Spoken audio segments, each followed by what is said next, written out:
As you can see behind me, we're in Toledo, Ohio, and we're gonna check out one of the quirkiest hot dog shops you'll ever see.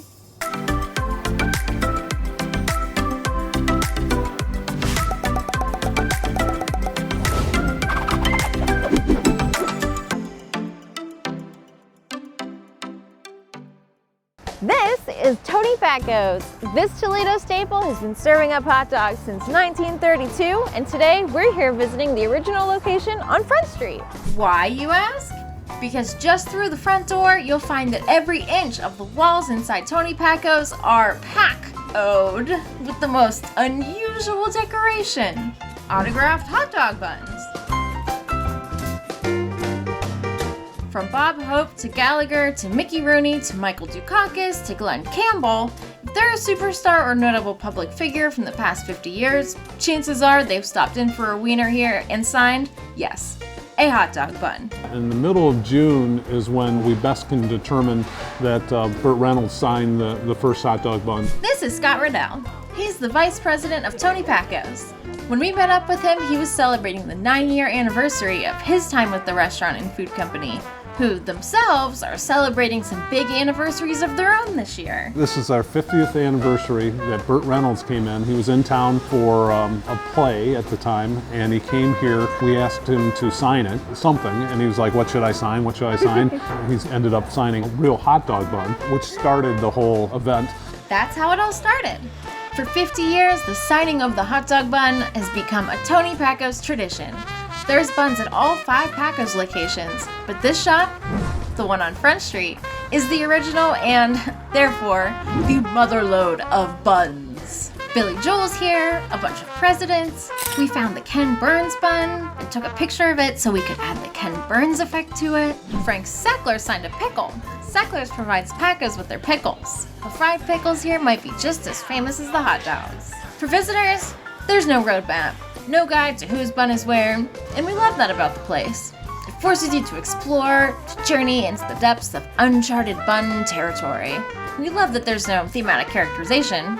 You really never know whose bun you're going to come across next. Bob Evans has a spot right next to the Temptations. Jerry Seinfeld took up residence next to Bob Dole. Maybe a missed opportunity having Rick Astley sign a bun instead of a roll. But I guess that gag wasn't a thing at the time. So that's just an idea for you, Rick, if you're watching and ever go back to Packo's. Anyway, after the first year of autographs following the initial Burt bun, they realized a slight change in strategy was necessary to keep the tradition going. After we had folks signing real hot dog buns over the course of that upcoming year, realized the hot dog buns were not going to last. So we ended up finding someone locally that does their styrofoam and painted buns. They look real. They are very authentic. So sadly, the very first bun is lost to the winds of time and biodegradation. But incredibly, 2 original real hot dog buns have actually survived all these years. And they're 2 really good ones. We still have 2 that are signed by Jimmy Carter and Walter Mondale, and they're shriveled up. You wouldn't know it by looking at it and seeing it, but you can almost make it out. But while his original bun may be gone, the good news is Burt Reynolds came back. Apparently a lot.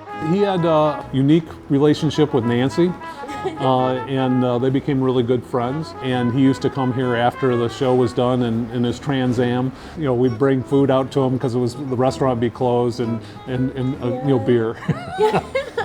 And while a lot of the folks come into the restaurant for the buns, their famous hot dog sauce has made its way out of the restaurant to some very unlikely locations. For instance, astronaut Don Thomas's second city is Toledo.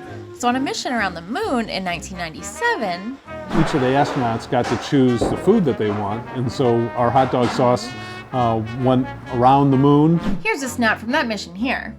See those 3 cans floating in 0G? Yep, you know what that is. Back in Packo's, here's Don's bun.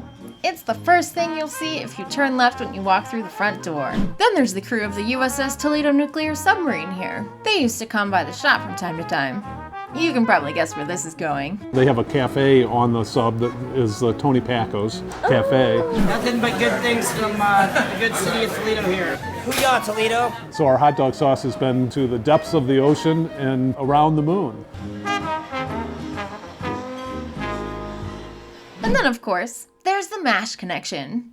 As you walk around Packo's, you'll notice a lot of MASH memorabilia and more than a few buns signed by actors from the show. Jamie Farr's character Klinger, he was always opining about Toledo, and Tony Packo's was actually mentioned in 6 different episodes. One of them from season 9, called A War for All Seasons, sees Potter ask Klinger to send a request to Tony Packo's for sausages. Packo sends them a whole box full, and they use the sausage casings to make a dialysis machine. And here in the restaurant is that box. So understandably, Tony Packo's was the place to be for the series finale of MASH in 1983. The lines outside of Packo's began forming late in the afternoon. Inside, the customers were guzzling beer and gearing up for the final episode of MASH. If you're a MASH addict, I suppose this is the ultimate place to be. Beforehand, there was a MASH look-alike contest. Colonel Sherman Potter, Hawkeye Pierce, and finally, Sergeant Max Klinger. We told a friend of ours that we were filming in Toledo, and unprompted, he replied, "Oh yeah, did you stop at that MASH hot dog place?" The connection between Packo's and that show is a fond memory for so many people. Scott has memories of this place that go back even further. He's always been connected to it. I was a youngster. My father was a CPA, and one of his first clients was Packo's, and we used to come here on Friday nights and listen to the Cakewalking Jazz Band's first set. I'd be a little kid bouncing off the walls as my dad went through paperwork with Nancy, but I have very fond memories of that. 90 years is a long time for the entire community to make memories. Back when Tony Packo Sr. opened it in 1932, they sold Depression-era hot dogs for a nickel. Nowadays, you can get their legendary Hungarian hot dog with all the fixins for $3.99, which frankly is a great price for what many argue is one of the best chili dogs anywhere. And, oh yeah, I guess we should probably talk about the food, right? It's a Hungarian hot dog, and that's something Tony Sr. created, and it's a natural cased sausage. And then we have an amazing sauce that goes on it. And all of that is topped with chili, onions, and mustard. The great irony of all this is Brian and I are both vegetarians, and when we told this to our server, she filled us in on an off-menu item. If you happen to be vegetarian, off menu they actually serve vegetarian hot dogs, and they have vegetarian chili on their menu, so you can end up with a loaded, completely vegetarian Hungarian dog. Okay, here we go. There's so many flavors happening all at once. I'm actually blown away at how good the veggie dog is. So if you find yourself road tripping through Toledo, it should be pretty obvious by now why you should stop at Tony Packo's. It has a long, storied history. Its collection of autographed hot dog buns is second to none. There's the whimsical MASH connection.